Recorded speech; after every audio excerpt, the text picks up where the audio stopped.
Well, we are talking about trying to do it again, but I guess, didn't RNA get one? Yes.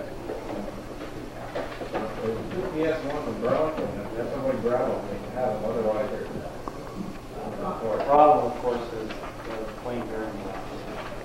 They have to be, the trucks have to be swapped. We're applauding Laz Skangus. He is the chairman of this convention. We'll fill you in. Okay, we are at the Champlain Knights of Columbus on May 1st, 2004.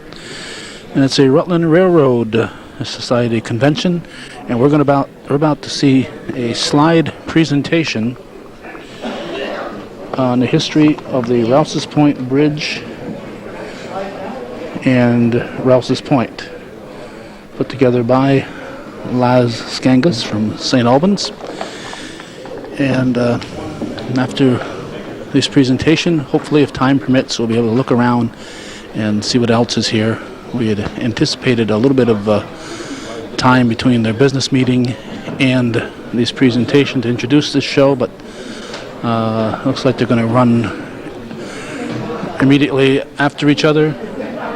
So we'll give the slide presentation, then we'll introduce more about what's happening here.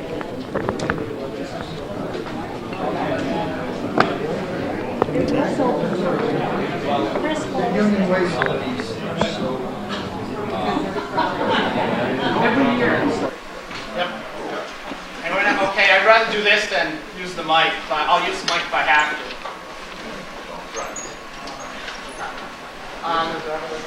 So I'm calling this Rails Across Lake Champlain. Can you use the next one?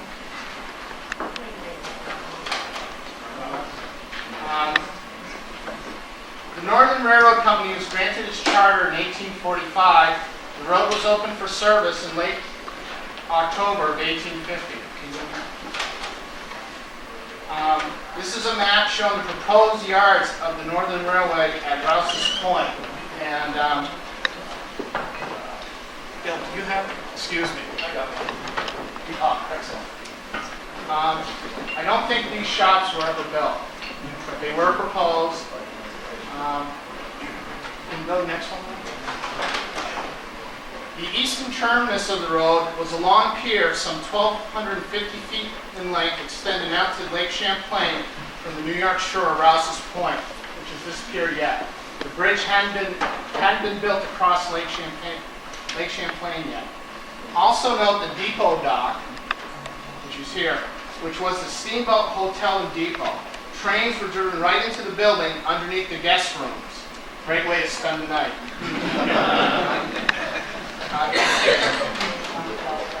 This is a hand-drawn linen drawing of the Steamboat Hotel. This is the end on the pier. Trains came underneath this other section back there. Next one. This is a view of the hotel with the steamboat dock to it. This is around 1860. And this is the south side of the hotel. The hotel was 600 feet long and 100 feet wide. A tornado hit the building, tearing the roof off, and eventually it was completely torn down. But it's a pretty massive structure when you think about it for 1860. There have been 3 bridges, although some say 4 or 5, built by railroads from Rouse's Point to Vermont. The first was built because of the ingenuity of Henry Campbell, Vermont and Canada, and Charles Slater of the Northern. And this is the first one, a system by which a 300-foot barge was to be placed in the middle of a 5,290-foot long structure. The barge could swing aside whenever lake traffic warranted. A boiler and steam winch were placed on the barge, and a system of chains were rigged through blocks that would allow the whole unit to be swung out at right angles in a couple of minutes. Next one. In January 31, 1880, the Northern Railroad was reorganized and became the Ogdensburg and Lake Champlain Railroad. And we're talking this piece right here. And we're basically, this weekend, going to deal from Rouse's Point to Chateauguay. Earlier, it was mentioned that 3 bridges had been built across the lake. The Champlain and St. Lawrence proposed a bridge connecting with the existing bridge at the state line between New York and Vermont, which was this piece right here. Imagine getting the 260 permits today to do that. Yeah. Okay. As far as I know, it was never built, only proposed. Next one. This is a view of the ONLC yard at Rouse's Point.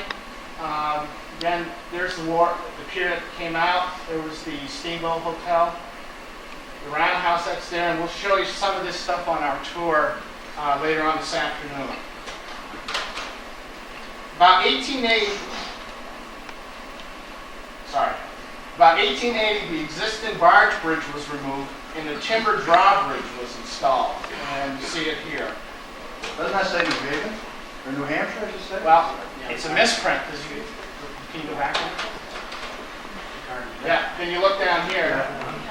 So the guys who printed it in New York didn't know which state they were in. But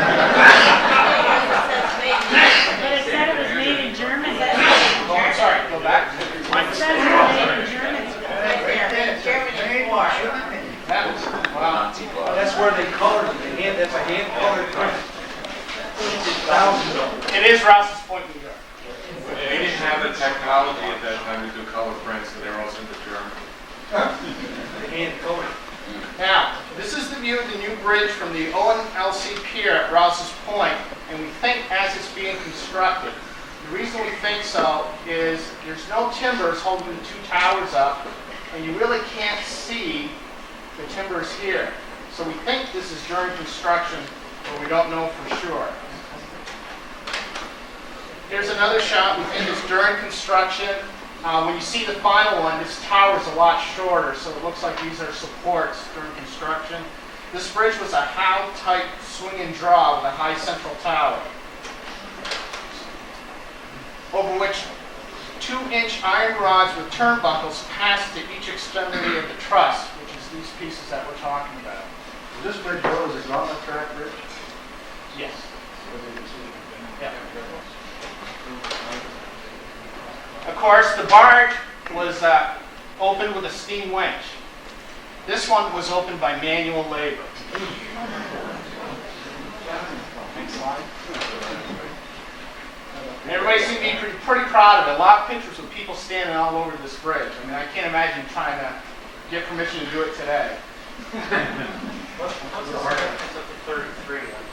That I don't know. Can you go back a second? I don't know. It's like 33 bridge. Actually, I think this was bridge 133. So there might be one that's behind that pole. I'm not sure. Next one. In the early 1900s, it was decided that the old timber bridge would be replaced with a steel one. And basically, the draw was in here. The American Bridge Company in New York installed this bridge in the winter of 1905 and 06.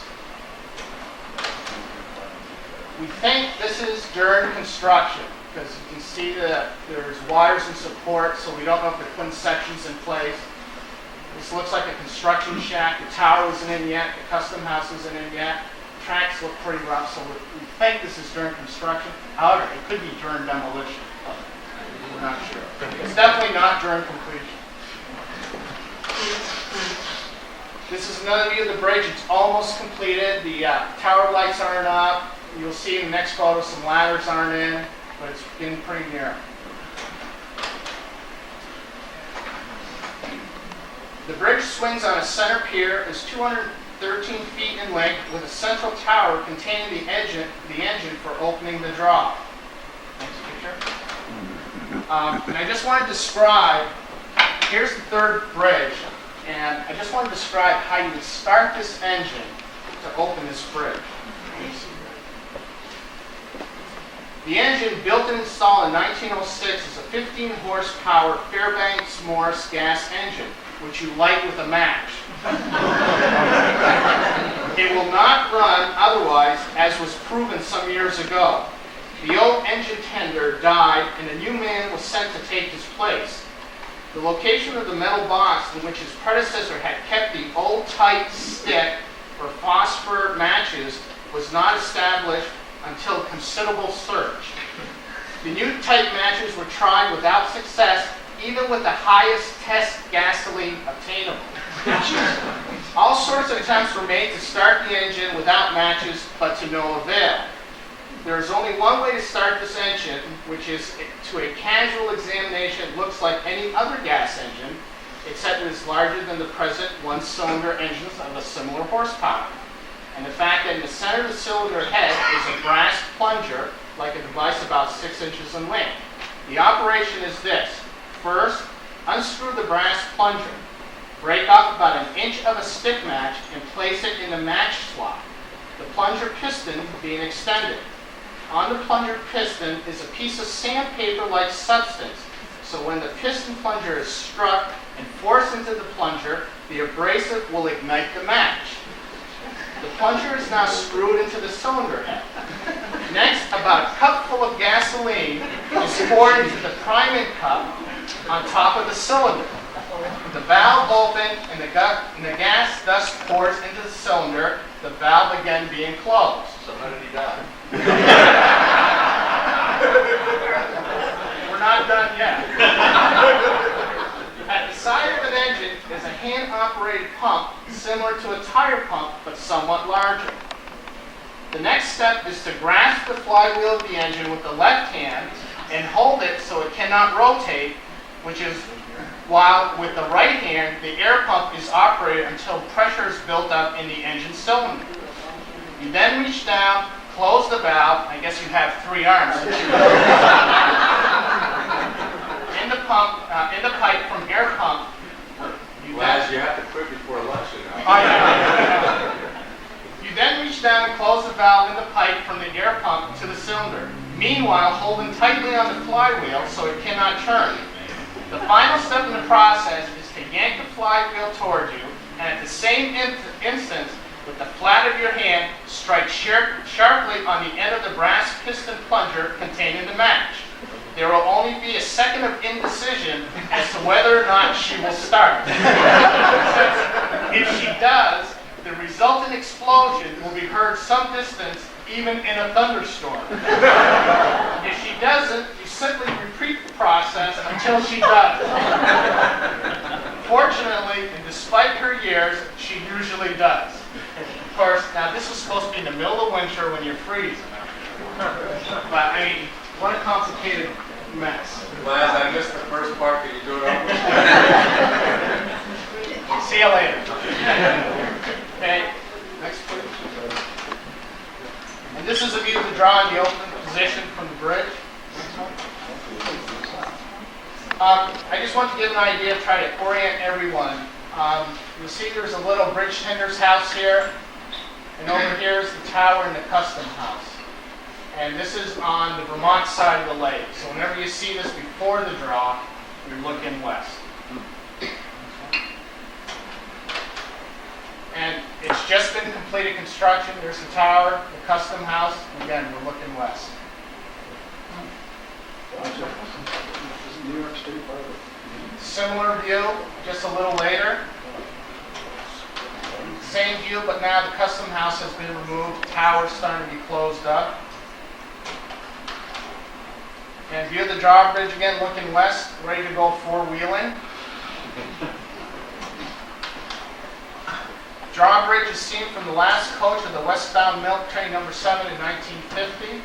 Larry Mines in the rear platform. Say again? That was Larry Mines in the rear platform smoking his pipe. Was it? Look at that, we got actual history live here tonight.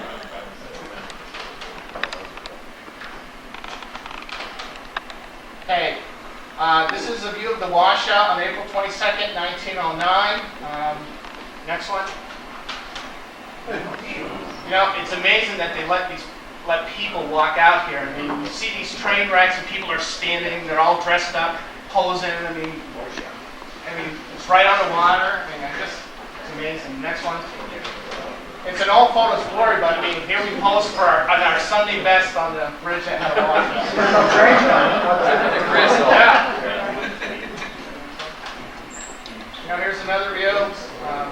water, the custom house. Although there's a locomotive in, you know, it's the only place where I've seen, yeah, you can see it there, you can see a car here.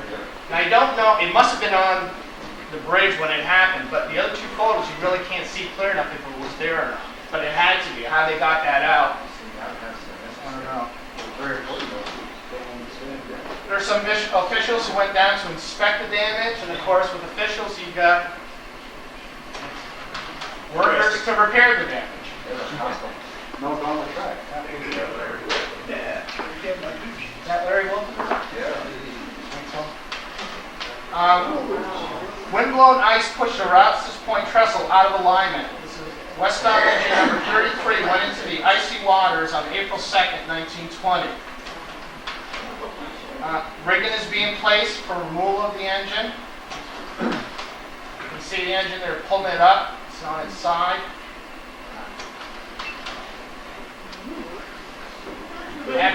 After a year being in the water, engine number 33 is lifted out of the water. And they also got its tender. This is a view of that steam engine in Albert. Again, another shot of it by the roundhouse. This is the old pier that had the steamboat hotel on it, and the Rutland used to use this as storage for its cars. And you can see them right here. That's the pier. And here, a picture from the pier of the bridge. And actually, they also had boat stock where passengers could get on steamboats and go out. And I sort of want to give you a sort of up-to-date of what it looks like today. This is as you're leaving Windmill Point, and you can sort of see the remains of it right there. You're out there, and we're looking towards Rouse's Point. The Vermont side hasn't fared very well.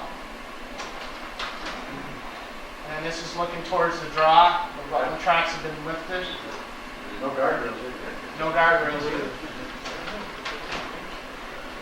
This is a milk train going across the Chesterron in 1950. It's really shallow on the Vermont side as well. Color shot.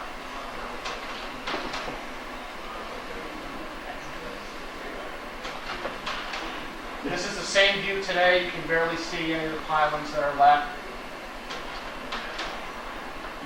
This is train number 751 going towards Rouse's Point.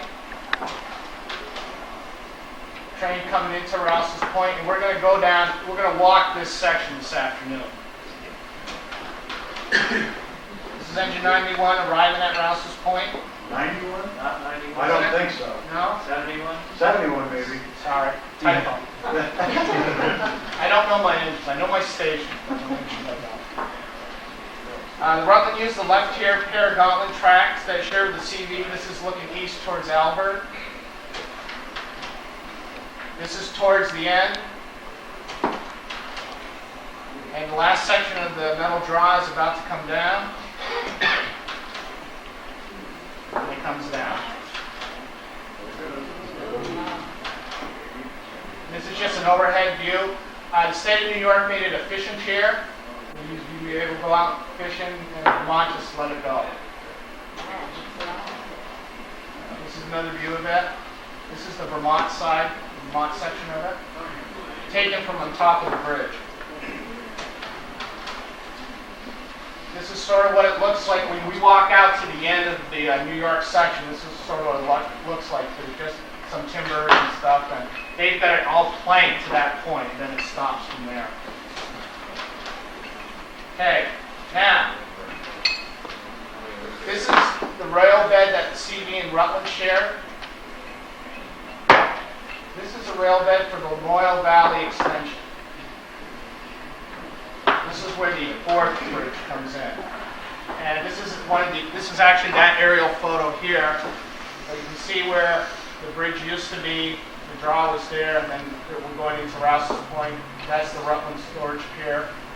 And then you can sort of see where the Lamoille Valley extension went and connected right there. There's no pictures of it that I've been able to find. John Garner's been looking, Bob Moore. Haven't been able to find anything. This is an evaluation drawing, Jim? Yeah, evaluation 1917. Which shows the original connection to CD and Rutland, and then the Lemuel Valley extension coming and meeting. Backwards.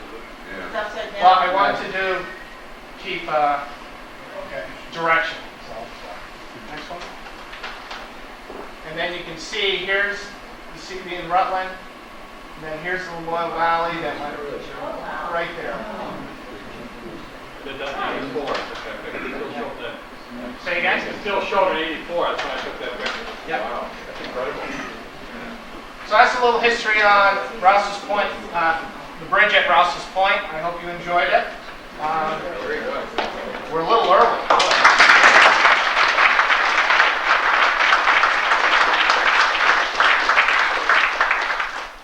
We got done a little early, so I guess we can. We're going to serve lunch at 11:45.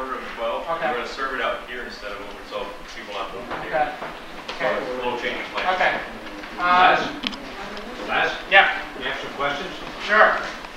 Did the CV abandon the bridge when the Rutland did, or did they run it for a while? 1 year after, 1 year? 1962, they petitioned the state to give up their route, but they just couldn't discontinue it without getting abandoned procedure. As I understand it, and I might be wrong, Rutland was required to maintain the bridge. That's what I heard the agreement was. CD wasn't. It was Rutland who paid for costs of maintaining the bridge. Rutland maintained it, and they also ran the operation, so for a CV train to cross the bridge, they had to get a Rutland train order. That's a lot of people didn't realize. So they got train orders from the Rutland for the whole last year after the railroad gave up? Yes, they did. Even though that it went that way for about 3 or 4 weeks until, because there was a dispatcher in Rutland, even though they were on strike, and then they finally got written permission from the ICC to let the Central Vermont do the dispatcher. When was the Lemuel Valley extension? It was, anybody, is Bob here? Where's Bob? 1870s last. Okay. And it didn't last very long. It's a question whether it ever had a train over it. I heard, rumor was it had one, the CD bought it and immediately ripped it out because they didn't want the competition. That's why they don't pictures. Well, it's a pretty massive structure crossing half of that lake, and it's amazing. I mean, you've got pictures of the first timber bridge, which was earlier, not to have this one. Did they build the bridge, or was it simply drawn? Rumors are it was built. It was built. It was going to connect with St. Johnsbury and Lake Champlain. Yep. And if you notice where it meets, it's on the New York side, exactly the New York side of the bridge. Yep. So that they weren't on CD turf. Yeah. How deep is the lake there where it crosses? Huh? How deep is the lake where the bridge was? That I don't know how deep it is. I don't know. I know in some of the research I did, when the water got high, that bridge got pretty buoyant. Is that what I want to use? Yeah. My grandfather found out one night, Grandfather Mumley was a conductor, and they used to leave the train on the bridge when they go into Rouse's Point to do their work. And he got doing his paperwork, forgot where they were, and they were taking a long time, so he thought he'd step off the buggy to see where they were, went right down into the lake. So he didn't want anybody to know what happened, so he climbed back up. Of course, he's got creosote all on the side of him, and he's a little bit wet. So he hurried up and dried off when they pulled into Rouse's Point, and the conductor gets, brakeman get on. Geez, George, what's all that grease all over the side of you? He was too embarrassed to tell him that he'd fallen into the lake. Okay. Thanks.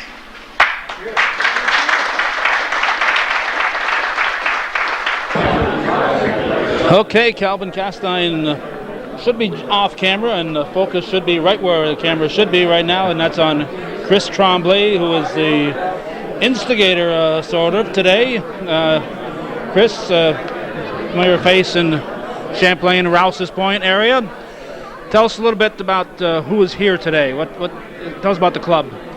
Basically, it's the Rutland Railway Historical Society, and it's about 400, 500 members that get together every year for a convention. The Rutland Railway, of course, used to run from Bellows Falls, Vermont to Ogdensburg, New York.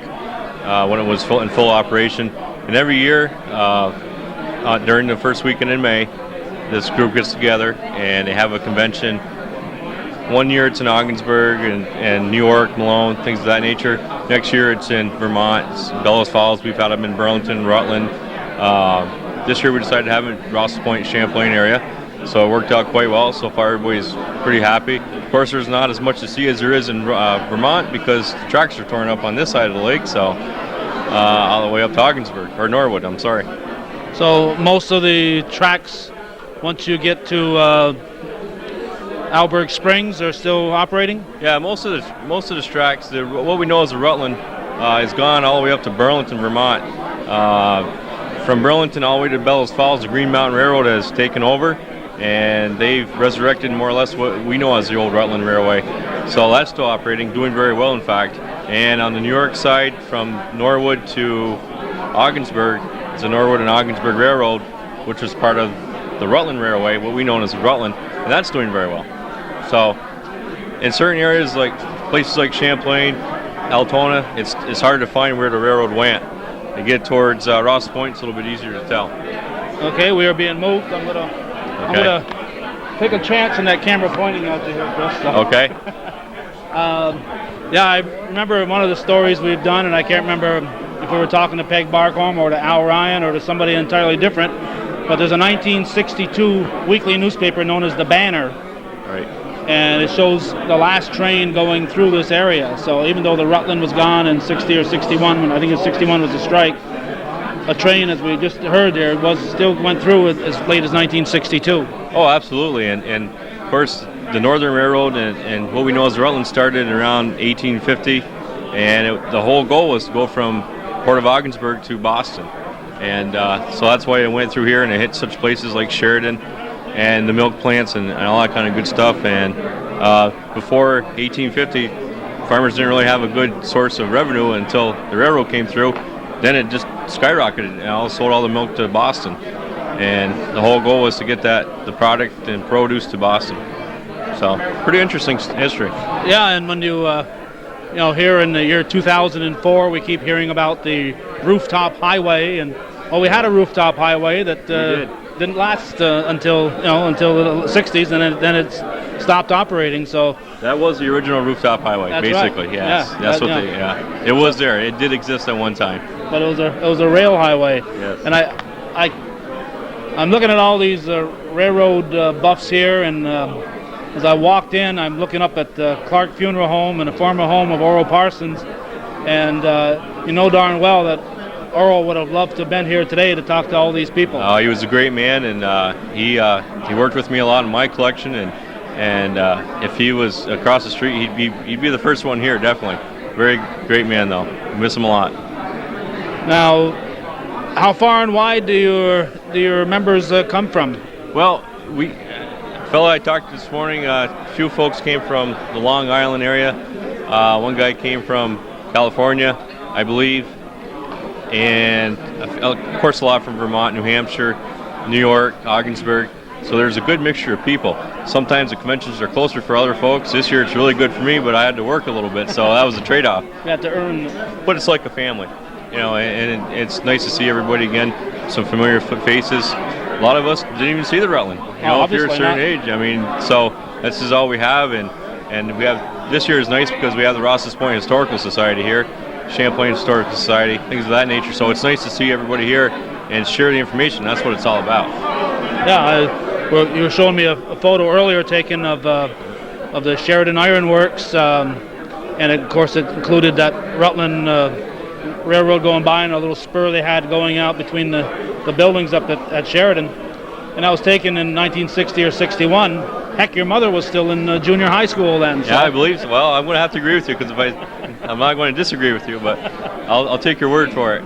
But if you talk to different people, of course, Sheridan used to ship a lot of machinery out by rail and used to get a lot of coal, coke, things for the foundry. And it really did serve a very big part of the community, in each community it went through, as well as other railroads, the D&H, not to exclude the D&H, but the Rutland had a kind of a unique mystique to it, I guess, so to speak. And it's hard to find now. It's until you go to places like this. Yes, and I did see Jim Shaughnessy come in, and thanks to people like Jim Shaughnessy, a lot of the history has been preserved. Jim, we did a nice story with Jim on his D&H book and on his Rutland book several years ago, and it's nice to see him looking just as he did 6 years ago when we did that show, so he's looking fit. He looks good, and people like Jim Shaughnessy, who are yourself, Larry Martens, different people who like to preserve history. I'm hoping one day next door we'll have a little museum where we can share all this stuff on a local level, and it's just nice. Jim's book, the Rutland Road, and as well as the D&H book, are known as Bibles so much in the railroad. So he's kind of a living legend here to see, as far as the writer goes. So yeah, he's got to be kind of like a superstar here. If we were all baseball fans or Trekkies, that'd be Captain Kirk over there probably. He'd be the man to talk to. He's got a lot of information, and he was smart enough and wise enough back then to take some pictures and to do some really good history at a very young age. So.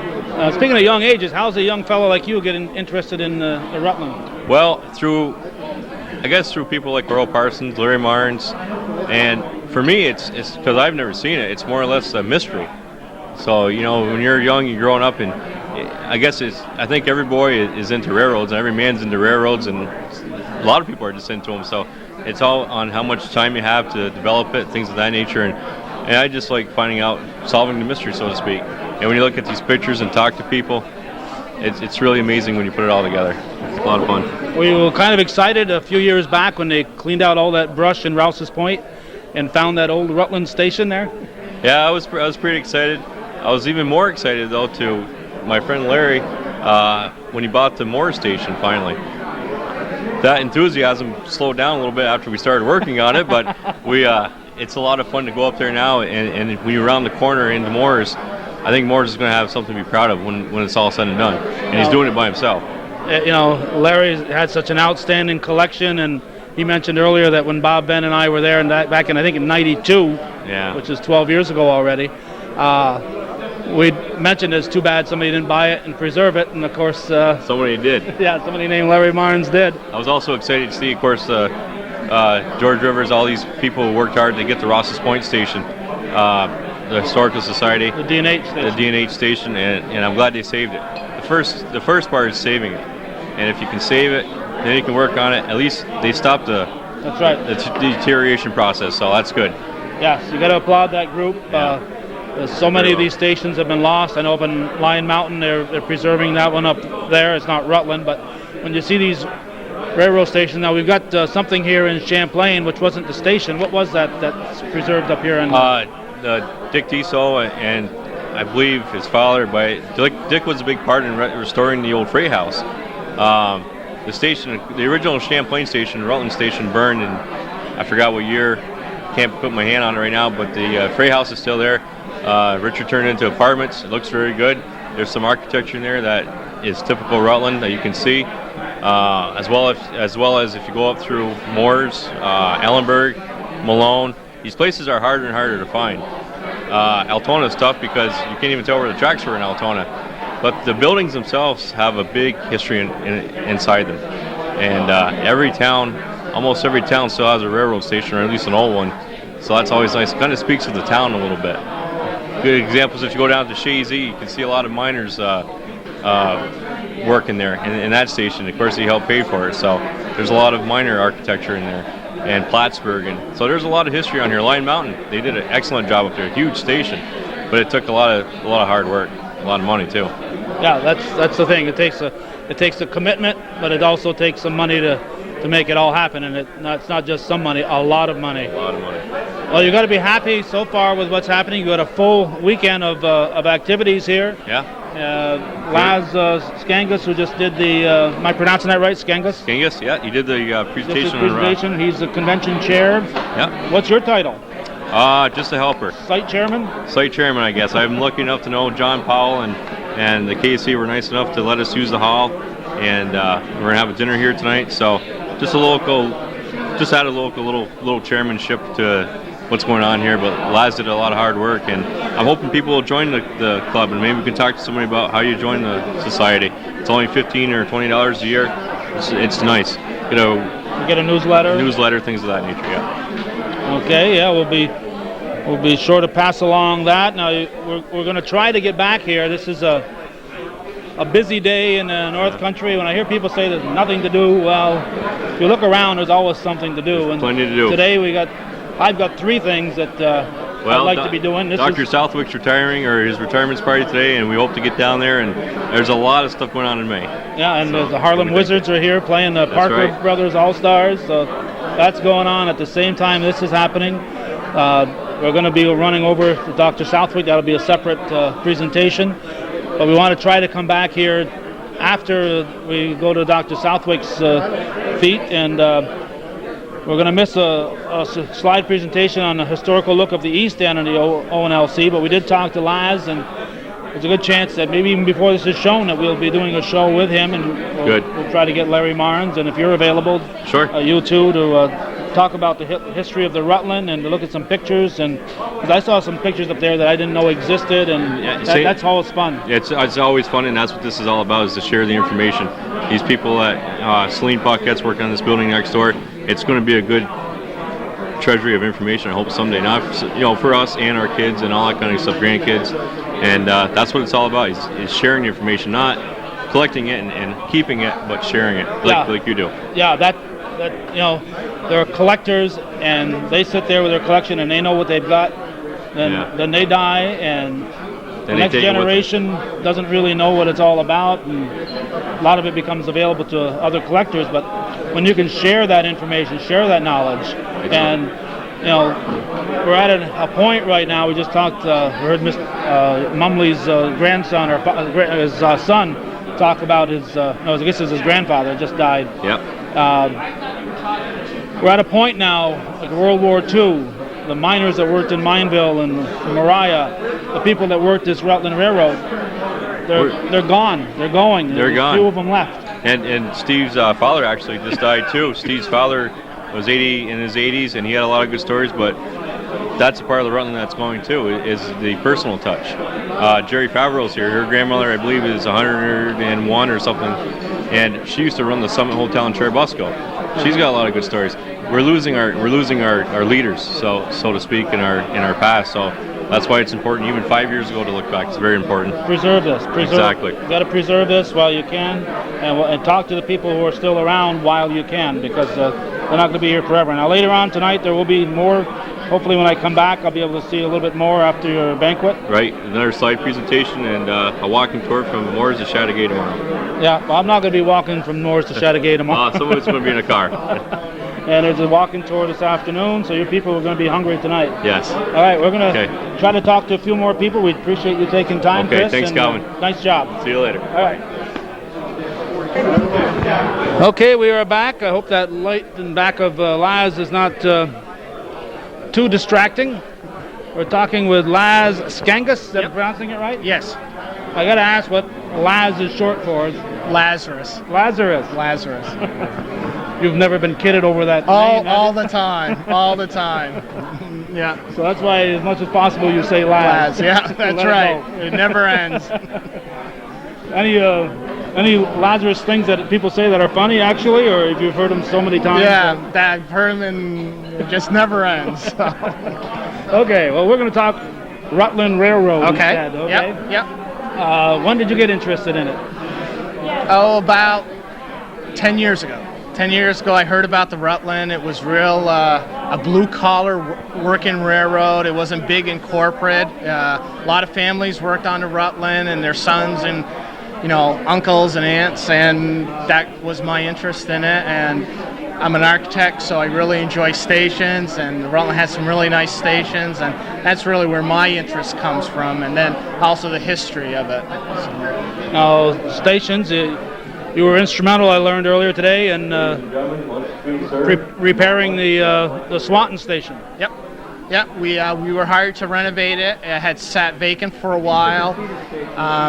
Raccoons were living in it. It had been altered over the years, and we were hired to renovate it. We did some estimates, got some funding through the ICE-T money, the Federal Transportation Act, and we got it renovated. Now it's the Swanton Historical Society's new home, and looks like it just opened when it originally did.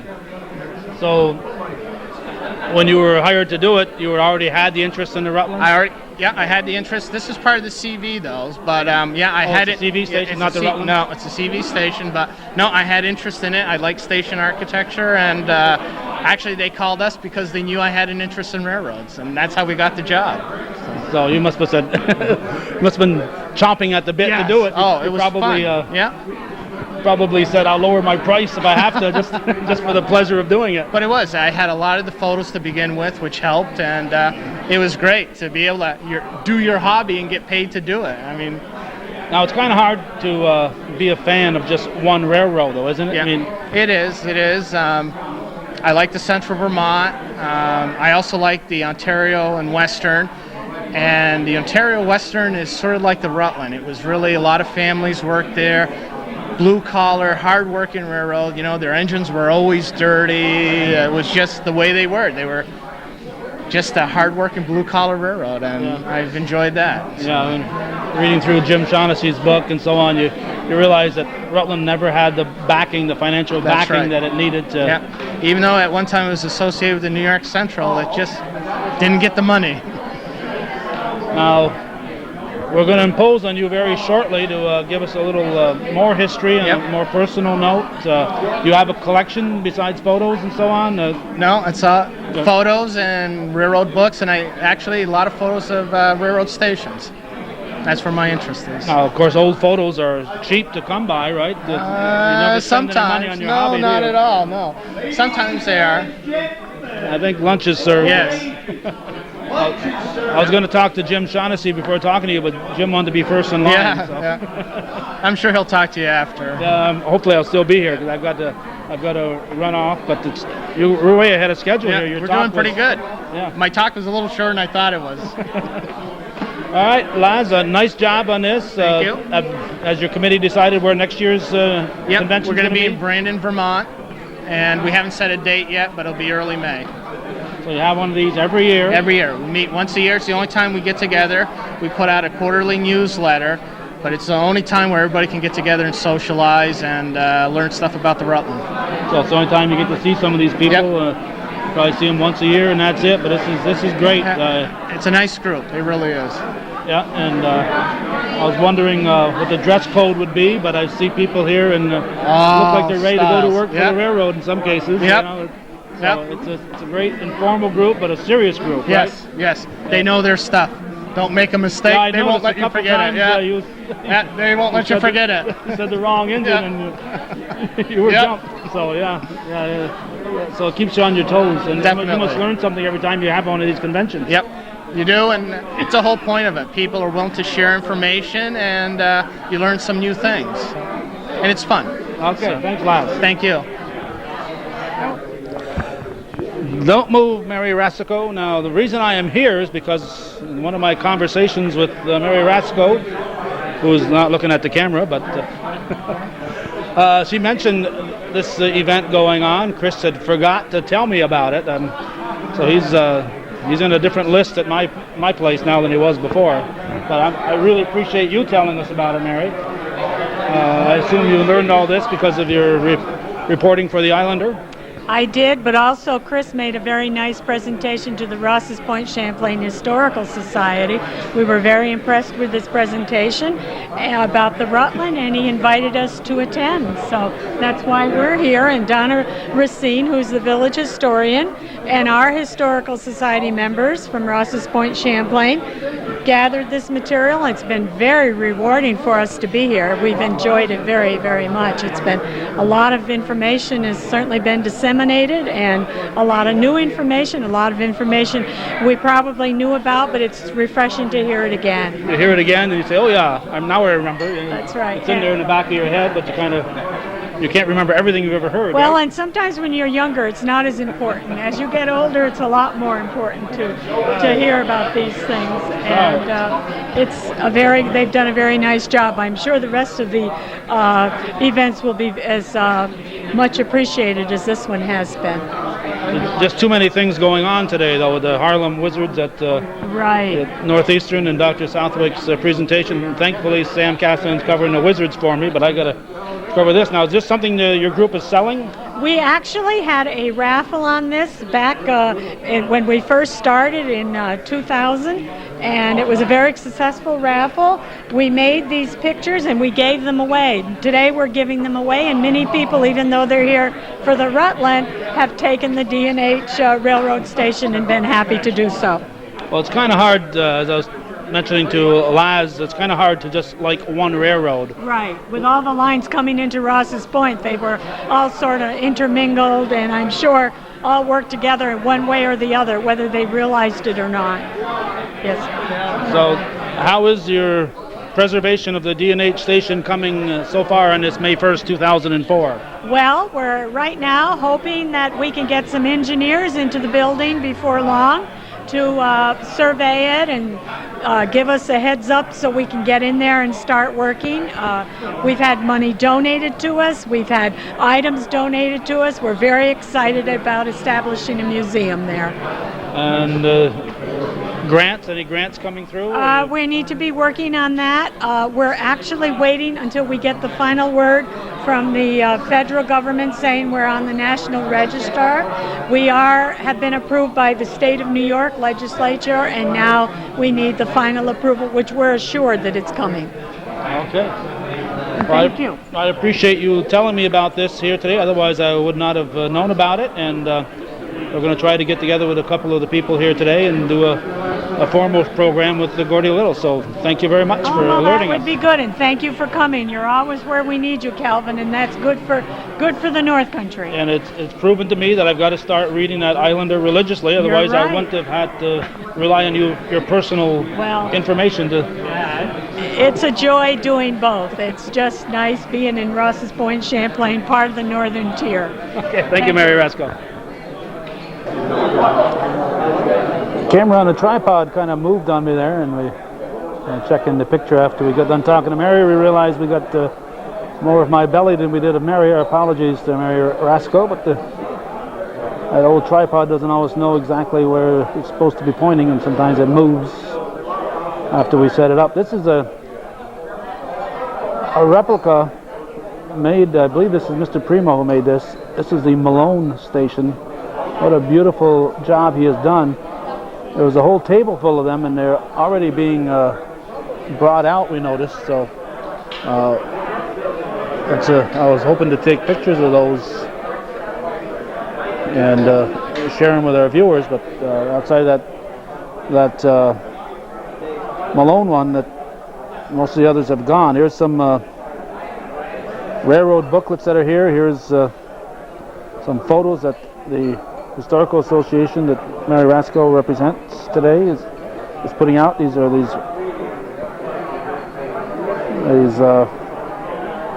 photos that they're giving out today. So I'm going to leave here with one of those. And of course, she's also a member of the Bob Dunn Park Committee that has this History of Champlain book available. And the Rouse's Point Champlain Historical Society does occasionally put on talks. As we're taping this, there's one coming up. Last year they had Frank Patch. This year on May 12th they will have, depending on when you're watching this, have had Jim Millard. This is some of the displays that Mr. Armand Primo made. Different stations. If you recognize these stations, feel free to shout them out.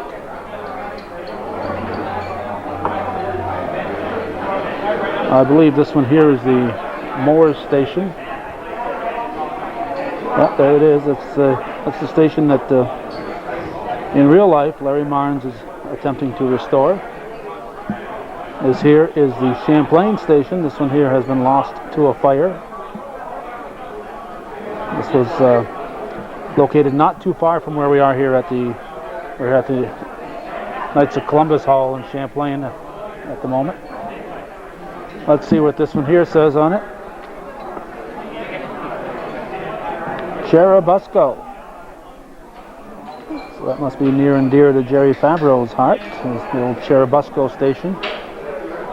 So a nice display of some of the Rutland stations over the years. And Mr. Armand Primo from Alberg is the one who does this. He's a very talented individual, obviously. This is the Forest Station. Forest located west of Irona, which is west of Altona. Here's the Ellenburg Station. And this is the Altona Station.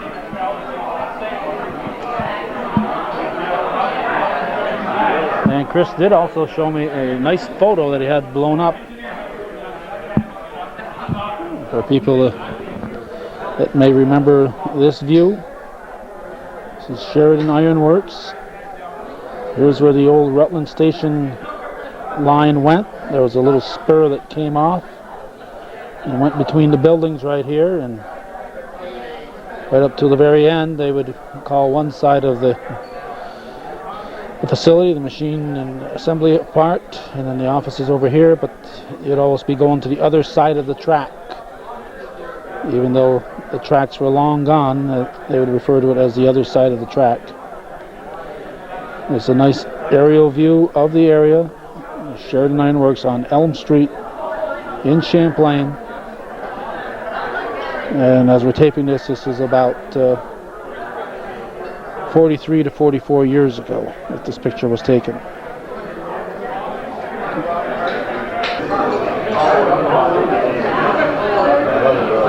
Models of the trains, HO scale, and a variety of books. Everywhere you look, information on railroads in general, and in most cases, particularly the Rutland. Two of the most interesting shows that Gordy Little and I have done over the past 7 years. We're done with this gentleman right here up in Stowe, Vermont at the, what's the name of that family? Trapp family. The Von Trapp family lodge, and it's, they got a, what is it, a timeshare condominium up there? Have condominiums, yeah. Mr. Jim Shaughnessy, and to anybody who was a railroad buff in the Northeast, this guy here is one of the stars. It must be a lot of fun for you, Jim, when you come to these conventions. Oh yeah. You meet a lot of people. As a matter of fact, when you were waiting for me, I was talking to a fella that I took a train ride in the cab of a steam locomotive in 1957 in January, bitter cold night. We rode from Essex Junction down to White River and back, and then just short of 2 months later, the steam engines were completely finished in New England. So we just got in under the wire, and we were reminiscing about that. In fact, I was writing up a little piece on it, and with photos for one of the magazines I do work for. So when you come to conventions like this, it's like turning a page back in time, you know. Well, for those of you who are not familiar with the name Jim Shaughnessy, he has written 2 books that we're familiar with that are considered the Bible of the industry in many cases. One on the Delaware and Hudson, the D&H. What's the official title of it? The Delaware and Hudson, I guess. Yeah. And the other one is the Rutland Road. Is right. that That's right. That's the title, the Rutland Road. And both books are filled with hundreds and hundreds of pictures and some great stories and history. Amazing amount of work went into those books. Have you done other books besides that, Jim? No, I participated in a number of other people's work, like Robert Jones from Burlington. He's done a series of books on Vermont, on the Central Vermont and other lines, and I've written like a chapter or so for various ones in there, and also supplied him with a lot of photos of those lines. But these, the Rutland and the D&H, were the only 2 books I did in total, completely on my own. Yeah. How many? Do you have any hours you would have put into something like that? No, you probably because can't count them. If I kept track of it, I'd scare myself probably. But a lot of it is a case like this. It's just recalling pieces of information that you pick up over the years and here and there, and store them in the back of your mind. And finally, it comes a time when they all fit together like the pieces of a puzzle. You know? And but it was. I worked on the Delaware and Hudson, in my leisure time for about 2 years. Yeah. Why those two railroads? Well, mainly because I had illustration material on both of them, and they were local, in the area that I lived and was more familiar with. I don't know about other writers, but I think that it's important to know what you're talking about, and you see that a lot that they don't nowadays. So I try not to stray too far away from where I was comfortable. As I recall, when we chatted in Stowe, I think it was '98, 6 years ago already. Yeah, could Jim. be, yeah. You pointed out that there were two different railroads, and one was a success story, and one was a story of a railroad that was doomed, so to speak. The Rutland never really flew high, did it? No, that's right. Because during the period of time when a lot of railroads existed, that is, between the after the Civil War and before World War I, was the highlight of railroad expansion in this country. And during that period of time, there was a great change. And the main reason was the automobile and the proliferation of roadways and so on. And the transportation needs of the nation changed. And before, when anything had to be moved, the railroads periodically were the only way to do it. And then as roads became available and motor vehicles, then this need was diluted and so on, and only certain commodities weren't really suited for the railroad. And I think an example of that is in this area, not only across here to Malone, the northern part of New York, but most of Vermont. There were a proliferation of little railroads. Every little valley had one, and of course it was a prestige factor for a lot of communities to have a railroad because they felt that this brought business to them and development, and of course it did.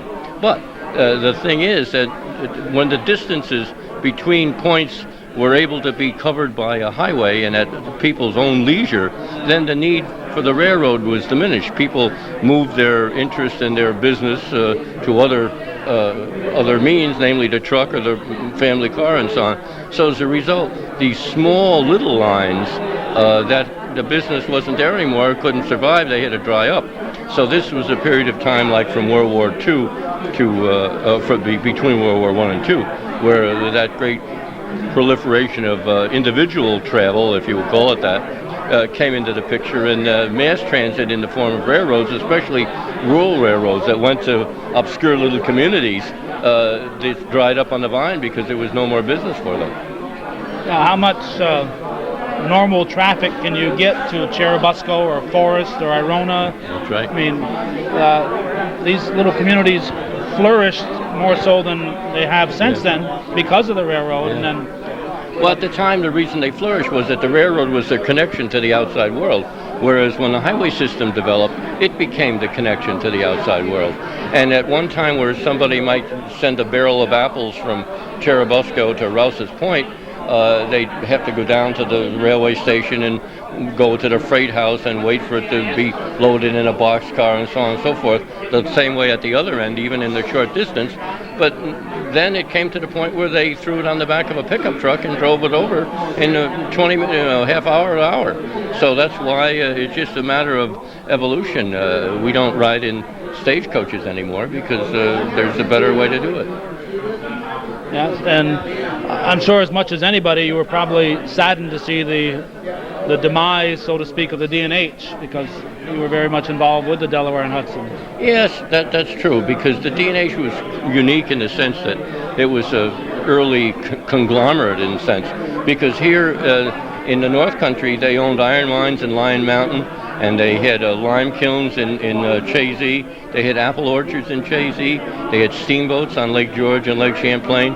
They had trolley cars in Plattsburgh and the Capital District, and so on. So they, in addition to, of course, starting out basically as a transportation system for the owners' coal mines. It started, the name Delaware and Hudson really doesn't have anything to do with this area. Maybe Hudson does, but it was built as a canal to move the coal which the owners had in the anthracite mines of northeastern Pennsylvania through the Delaware Valley to the Hudson Valley and market it in New York and Albany. Then that was in 1823. So as the railroad hardware, so to speak, and technology expanded and increased, Then they moved to the railroads to move their product. So initially, it was always product oriented to get the coal to the customer, and they did it by various means. And of course, as time went on, passengers came into the picture, and other commodities moved by rail. And in fact, the canal dried up figuratively in the turn of the century, because again, instead of taking a week to get a load of coal from Carbondale to New York, it took a day. Yeah. So it was a matter of progress was their most unfortunate product, I guess. And of course, D&H, I just said, was diversified. Champlain Hotel, Hotel Champlain. It was Clinton Community College. That's right. It was a diversified and well-run thing. There was a lot of pride in the operation of it. Employees felt an obligation to their work and the company in a sense, although I suppose there may be some people who would dispute it.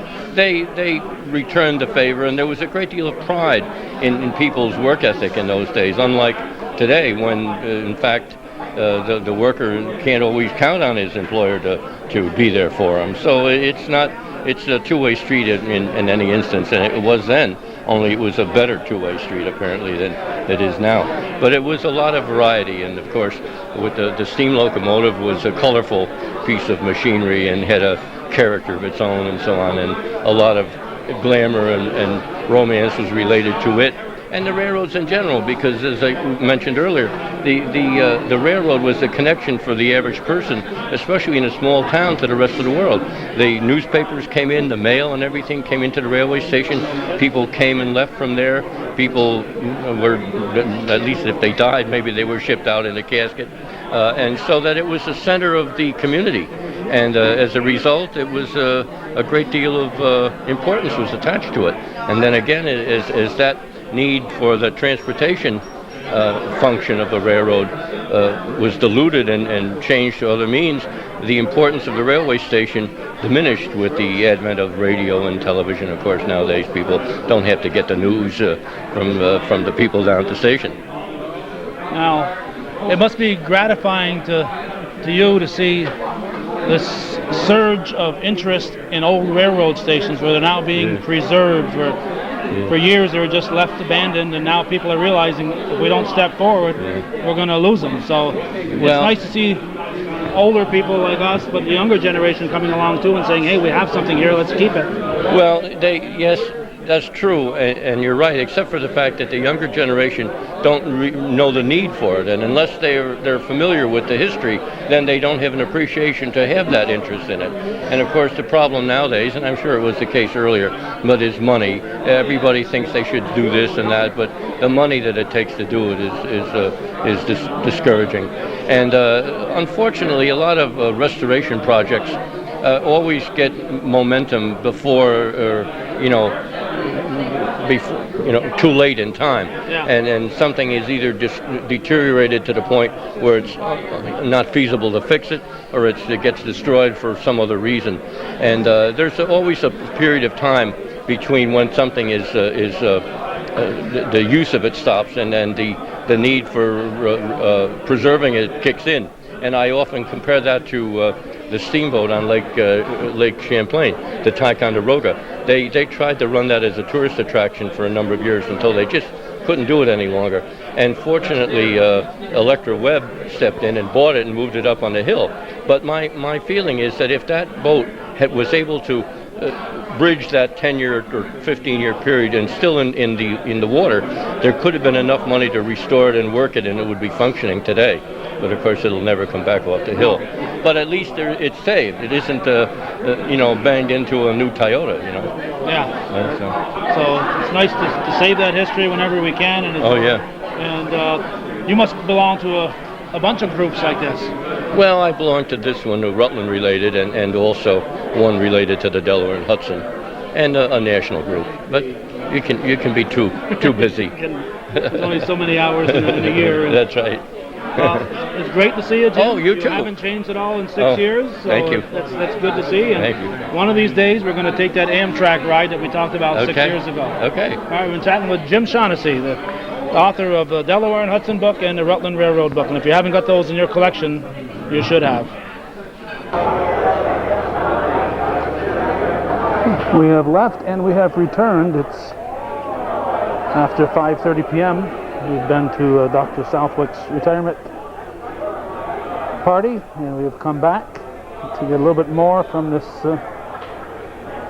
Rutland Railroad Historical Association convention. One of the interesting views on the wall is the tracing of the New York side of the Rutland Railroad, and here's where it went into Alberg. You see a faint acknowledgement of where the bridge crossed. It went into Rouse's Point. This little thing jutting out below the pier there, that's now just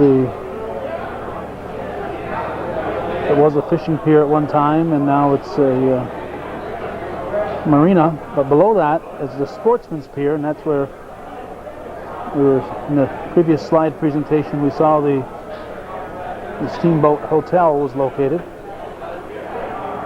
We're going to trace the tracks back.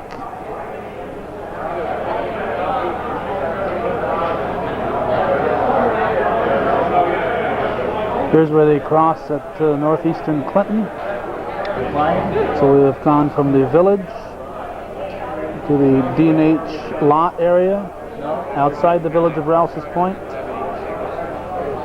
crossing the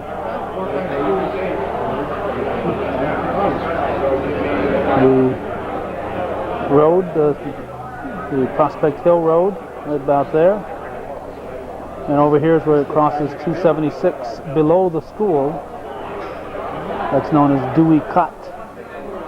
Dewey Tavern, of course, located in the upper right portion, upper right quadrant. Not sure when this picture was taken. Here we see it come into the village of Champlain by Sheridan Iron Works, Harris Graphics, now Kimpex facility.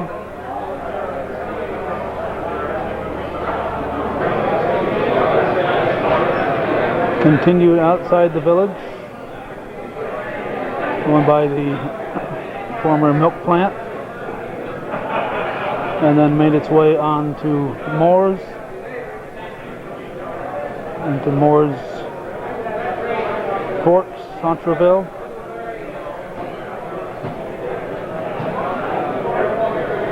And on it went, and unfortunately we're not picking up quite as well as we had hoped on this map, but this does trace it all the way back to Chateauguay area, which was the focus of their information today and tomorrow. As we're taping this on Saturday, they took a walking tour, driving tour from Rouse's Point to Champlain, maybe on into Moore's, and then tomorrow they'll be coming at Chateauguay, from Chateauguay, and they will be making the trek through Ellenburg and Cherubusco on into Moore's Forks. It is shortly before banquet time, so we won't keep this gentleman waiting too long, but when we think of the Rutland Railroad in the northern tier of Clinton County, there's one person's name who always pops up immediately, and that guy's name is Larry Martens. Larry, for those who haven't seen the Larry Martens story before, when did your love for railroads begin? It began many years ago, probably in junior high school, and it got, as some people say, worse and worse ever since.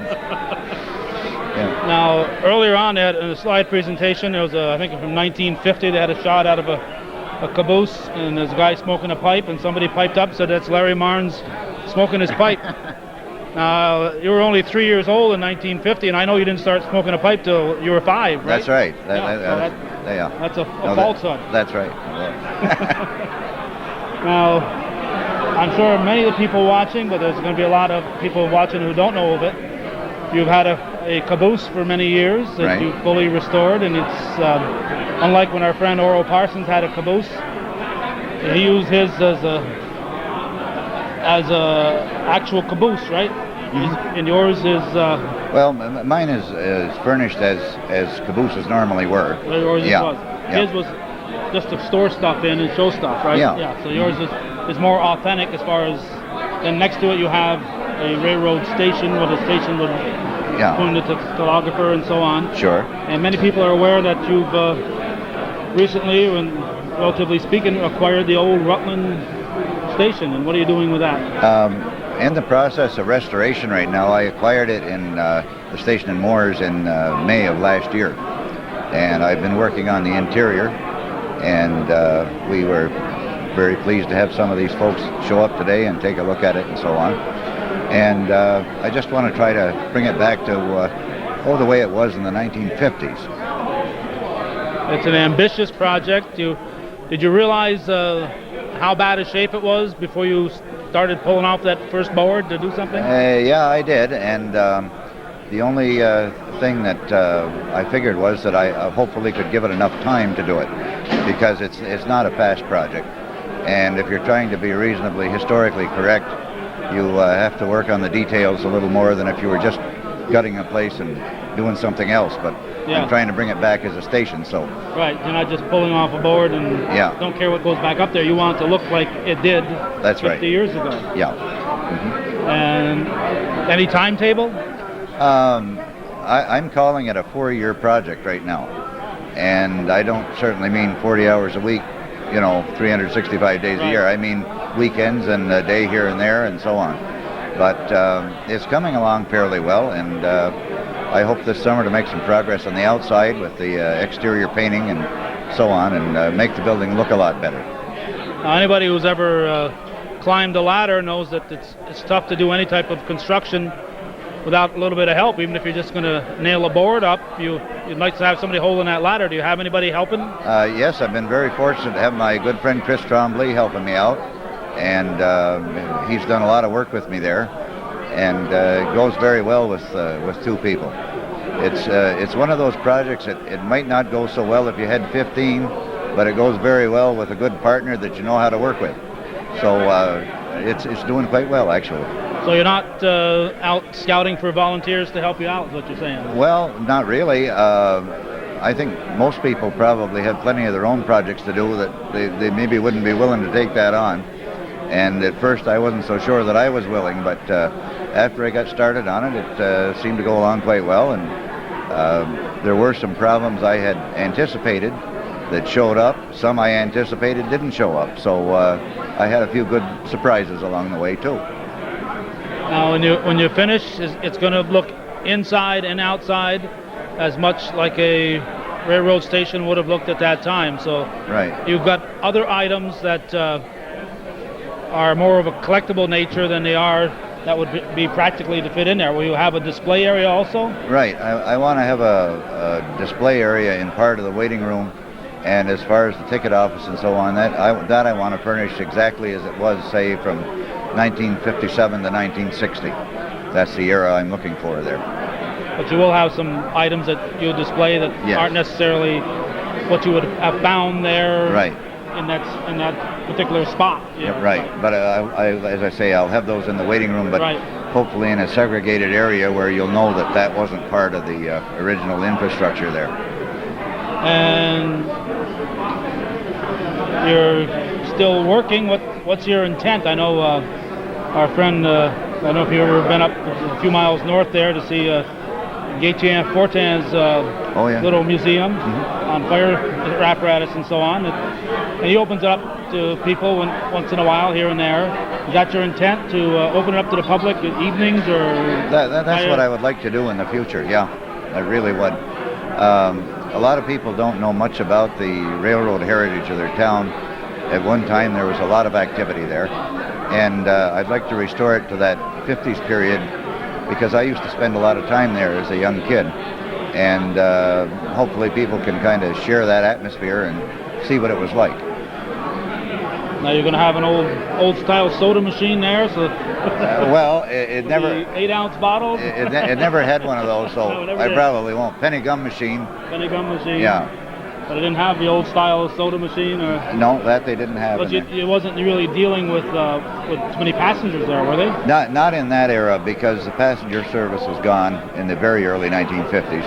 So you dealt with the public, but in the case of Railway Express, Western Union telegrams, that kind of thing, and of course clients that shipped and received carload freight.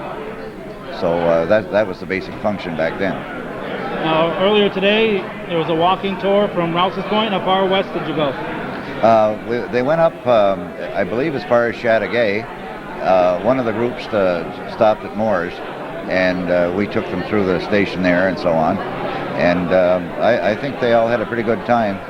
At least I hope they did. Well, you've got an audience today that probably couldn't get enough of it.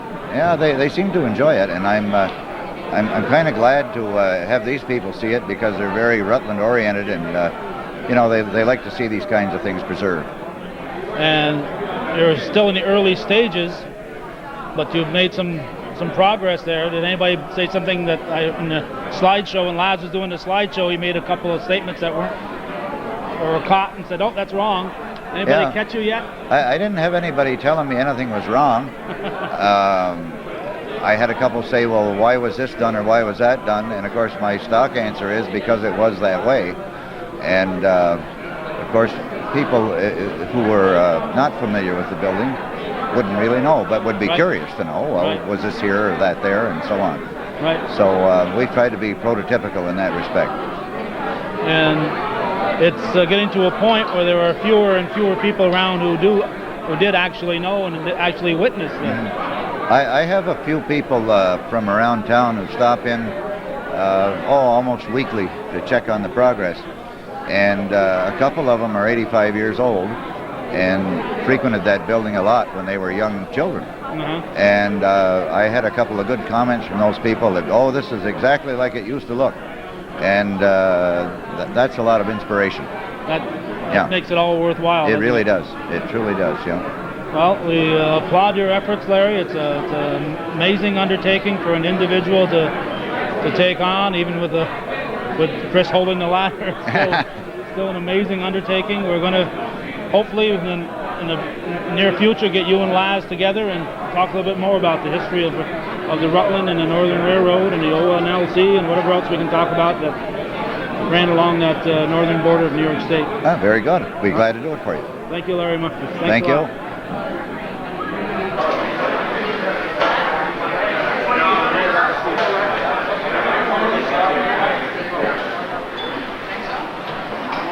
Everybody have enough to eat?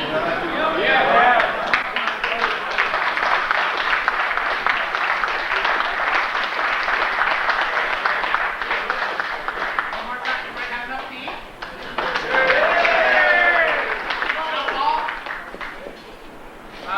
Bring out the boys. Bring out the boys, yeah, definitely. Can you bring out the boys? Okay, out there. Yeah. There they come. Go ahead. They're over here. They're right here. Right here. So Jean-Paul and his crew did dinner for us, and they actually did lunch as well. And Lauren did this too. Lauren did the soup. And the other guys, thank you very much.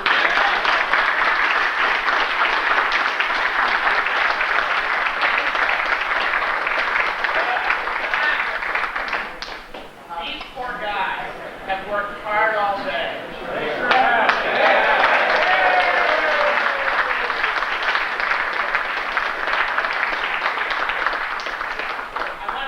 One was sitting at the bar. And I said, "Well, are you getting any money?" All I got was $2. So I talked to Chris, so he's going to set him straight.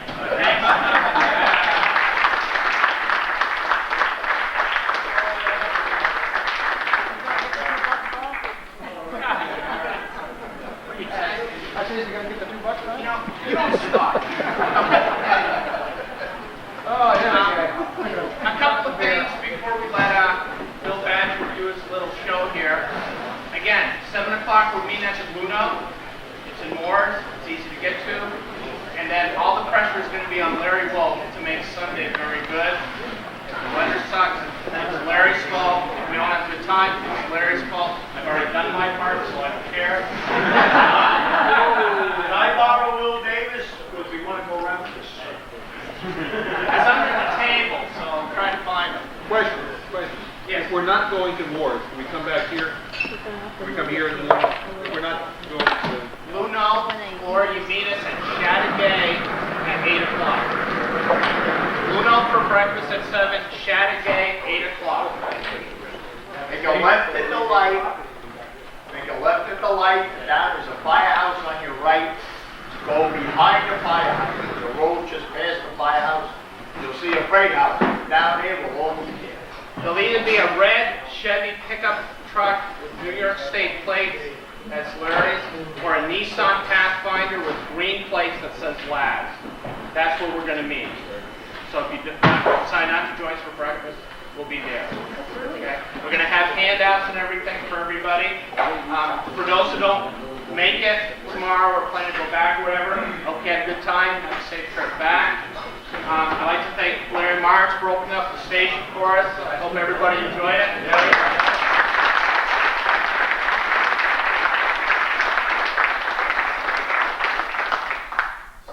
Where's this diner? Blue Note Diner, Moore's, New York. Blue Note? No, that's Larry. You used to hang around Larry way too long. The breakfast is good. It's reasonable. It's home cooked. We called her, told her about 25 were showing. She dropped the phone and picked it back up and said, I'll see what I can do. But she made the donuts, so that's an example of all those donuts were made by her. Good food. So I talked to Bill Badger. We did a little switching into tonight's meeting. And everyone knows Bill, so I'll just say, it's your time.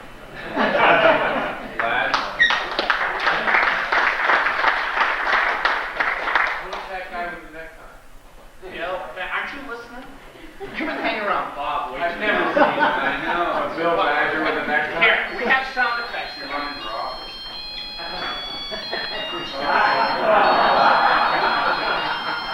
There's a purpose for the time. Thanks very much, Bill. That was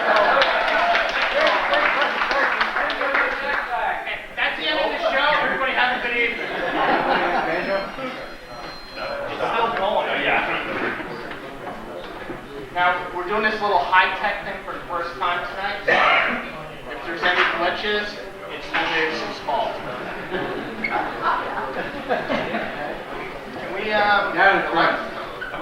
watch it.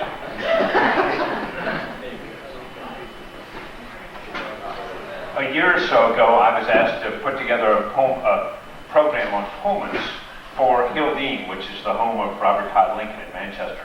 And we'll get to who Robert Todd Lincoln was if you don't know. And it sort of came to me that we all know what Pullman is, but there's a younger generation that's coming along that doesn't. So, go to sleep. So, what I thought I'd do tonight is quickly go through this Pullman presentation, which is not specifically Rutland, and then switch from there. This is sort of the background information. I learned a lot of stuff in it, so hopefully people will see stuff they don't know. And then we'll switch to Pullman operations on the Rutland, because I tried to bring it a little closer to home to just help explain what was going on. And I think I figured out the logic of passenger operations. I give Nimke's book, he says you can't figure it out, but there's a logic back there to it. So, Pullman, I'm going to look at my notes a little on this one because it's been a year, but most of us know what Pullman is. When I gave this presentation in Manchester, there were a mess of high school kids from Proctor that came down. And to that generation, they may not know what Pullman's all about, or even know what the word means. It's pulmonary, something that has to do with hearts, right? So this is, we better remember what this is before it's gone. But 100 years ago, Pullman was at the height of peak and power. I mean, Pullman was a major company. Their overnight guests in a year numbered about a fifth of the population of the country. And in any single night, they typically had 175,000 guests per night. Think of a hotel chain that does that. They were a serious operation. The country moved by rail back then, and they slept in Pullmans.